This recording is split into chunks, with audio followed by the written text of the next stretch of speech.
This is Ag Matters PM from the Iowa Agribusiness Radio Network, brought to you by the Iowa Soybean Association, your daily recap of the information that affects Iowa's farmers, producers, and consumers, right here in the heart of the heartland. With reports from our award-winning broadcast team of Dustin Hoffman, Riley Smith, and Mark Magnuson. Now, from the IARN studios in Des Moines, here's Dustin Hoffman. Good day, everybody, and welcome to Ag Matters PM from the Iowa Agribusiness Radio Network. I'm Dustin Hoffman. Today is Tuesday, February 21st, 2023. Only a week left in the second month of 23 already. It is moving right along. Coming up in today's show, we finish up our conversation with Iowa Ag Secretary Mike Naig, talking about the proposed Mexican corn ban with GMOs. Some different proposals were brought forth last week. We get the Secretary's thoughts on those. We also have a check of your ag weather outlook. It's going to get rough here for some areas of the state, especially to the north. But first, let's run down those markets. It's time now for the Ag Matters PM Closing Market Summary, your source for market analysis and settlement prices from the day's trade in Chicago, courtesy of the folks at agmarket.net.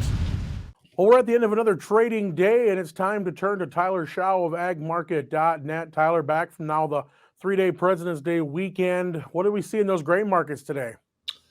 Pretty good move upward in soybean market, a little bit of upward movement in the corn market over the weekend. It happened Saturday morning. If you follow social media at all, you probably saw there was some below freezing temperatures, just slightly below freezing in parts of Argentina, which is kind of funny because just a few weeks ago we were talking about 100+ degree Fahrenheit weather. So a very big swing in temperatures. And, the story we've been hearing is probably didn't do much, if any, damage to corn. Corn can kind of survive that little bit of a freeze. But the beans and some of the areas that it got real cold, they're already starting to see some wilt and seeing some issues there. So provided a spark for the bean market with your old crop March and May, both up a little over 21 cents here to close. New crop pushing back near $14 again at $13.98 3/4. All right, and I guess, at least we're not the only ones on the planet that go from 100 degrees to, sub-freezing in just a few weeks. What kind of an impact? I mean, we already knew Argentina was behind the 8 ball with drought in those beans. I mean, what more damage can this be doing here to that crop, what little is left? Yeah, and I think that's the question everyone's got is a lot of that crop was already on, its 8th or 9th life. So it's, beans, even when they're healthy, when you get cold weathers, will sometimes struggle when they're already stressed to start with. It can create a little even more damage. So it'll be interesting to see how it shakes out. One thing that I typically try to caution people is, the stories you hear generally overblow the actual situation. So I didn't, I've been using it today for people that maybe missed the boat the last 4 or 5 times we touched $14 beans on November 23 to maybe look at getting some put coverage or some hedges on for new crop production. Well, I know when we talked last week about what kind of things were out there that could happen, you said it would take something like this to move that needle again. And boy, it looks like that needle's moved. And, if they're not taking advantage of it, I mean, they are leaving money on the table. Yeah. Yep. And that's what we're trying to use these rallies for. That they're. I wouldn't say anyone of us at Ag Market are necessarily bearish this market. We're just probably the best way to put it is we're cautious. And I think I mentioned last Friday or last time I was on that most of these markets still offer us pretty good profit opportunities as producers. So when it's out there, you get a move like this. $14 has been really good resistance for that November 23 contract. It's respected that $14 mark. It did it again today. It went over 14 for just a little bit and settled here at about $13.99. So we've been trying to use it to actively get hedged or get some protection on. Now, switching gears over to the livestock side of things, how did they react today?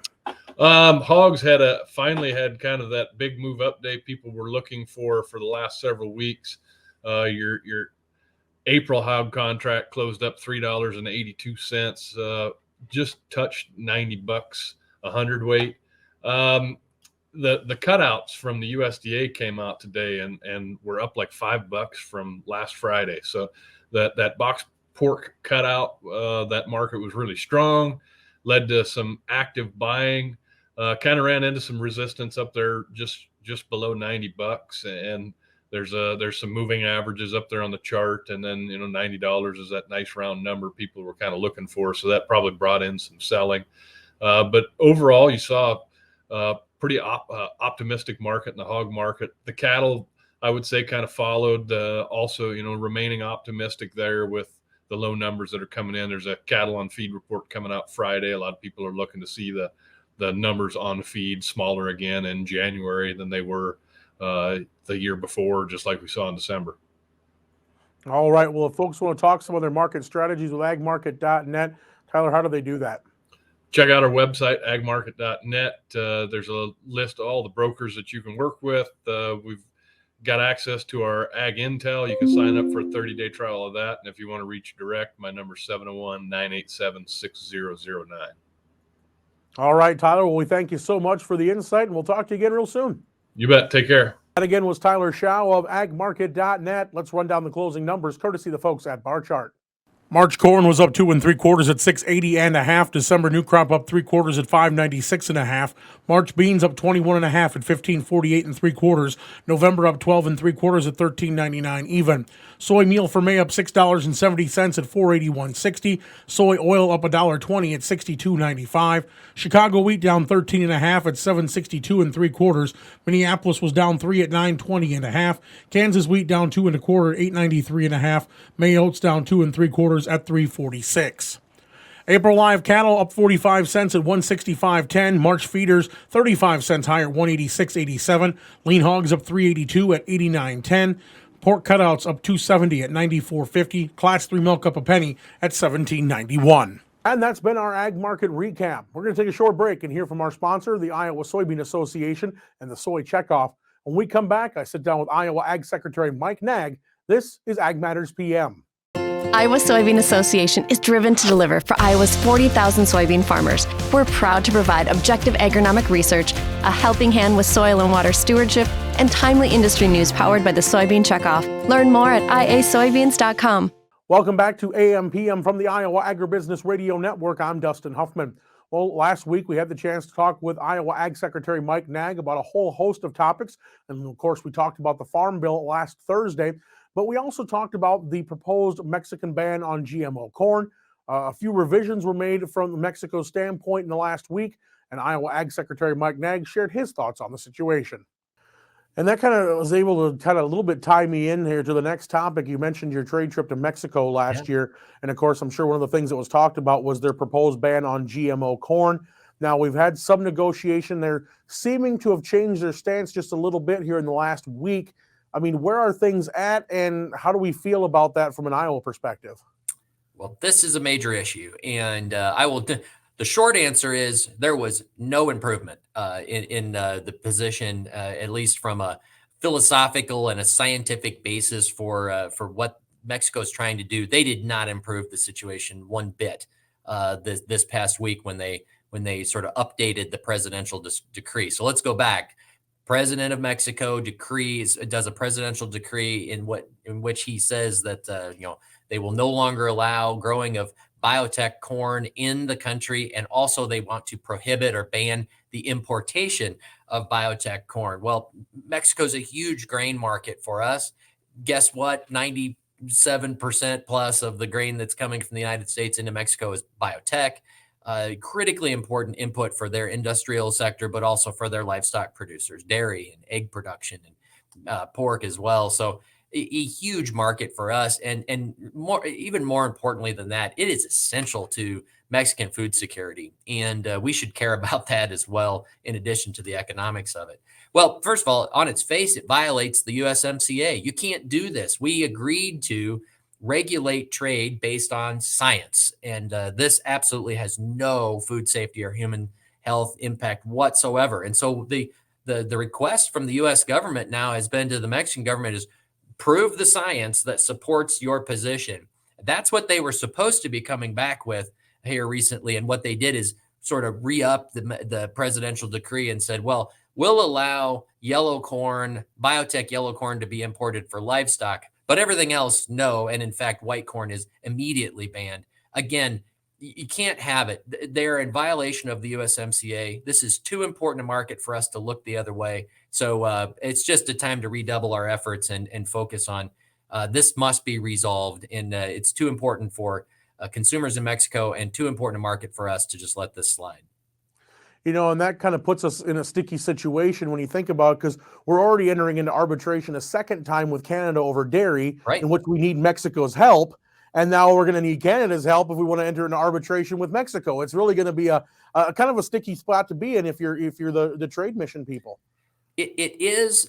But that's trade too. I think there's part of this is these things happen. I would argue that whereas Canada may be trying to defend a domestic industry, and that may be their motivation, in Mexico it's frankly it's just it doesn't make sense. It doesn't even make sense for the Mexican producers or the Mexican consumer. It's actually adversarial to them. It's adverse to them. And that just doesn't even make sense. But here's the important, this is just a reminder that whether you're talking about the dairy situation with Canada or the biotech importation of corn in Mexico, this is why having a USMCA free trade agreement is so important, because it establishes the framework where you can bring those disputes forward. You're not just duking it out there in the media or getting together and taking shots at each other. There's a framework that was negotiated where you can bring these things forward and there will be resolution. And so that's why we will continue to be promoters of free trade and free trade agreements. We should have one with the UK. We should be expanding our market access in places like that. And inevitably, you're going to have disputes that arise, but your ability to then have a framework to resolve them, that's really the magic of a trade agreement. All right. And Secretary, anything that Iowa farmers need to be aware of before we talk again here in March? Well, just that as the weather starts to turn, everybody stay safe and be thinking ahead. I can't wait. It's always an exciting time of year, but just know that we're working hard on a lot of different fronts right now. And it's going to be important that, again, whether we're talking about EPA's proposed rule on blend levels for biofuels and frankly, some issues there, or whether it's the waters of the U.S. that's out, or responding to a Proposition 12 Supreme Court decision. There's going to be a lot of things that folks need to be paying attention to and reacting to and even weighing in on. And I would really encourage folks to be thinking about ways that you can have your voice be heard in that. And that again was Iowa Ag Secretary Mike Naig. Now let's go ahead and take a look at that ag weather outlook. Well, for us, the sun is beginning to shine here, or I should say still shining here in Des Moines, as we are looking at some cooler temperatures than we saw yesterday. President's Day holiday brought us some nice low to mid 50s in the central and southern parts of the state.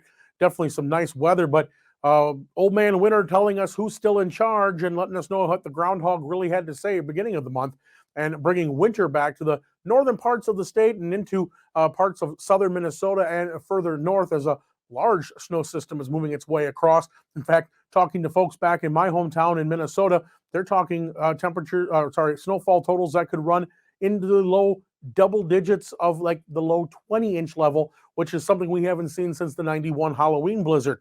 So we're really, of course, waiting to see how that all, filters out. But of course, we could use the moisture in northern Iowa as well. So it's kind of a blessing in disguise, but it doesn't make it easier to move around. So what about the rest of the state? What are they going to see? Well, let's see what the 24-hour forecast is from the National Weather Service. Well, as I said, that snow fell throughout the day today, as we expect the snow to start tapering off west to east across the state. We saw highs today anywhere from the mid-20s to the low 30s. Now, tonight, skies are going to begin to clear across the state, and it's going to be cold. We're going to see temperatures from the low single digits up to about 11 degrees.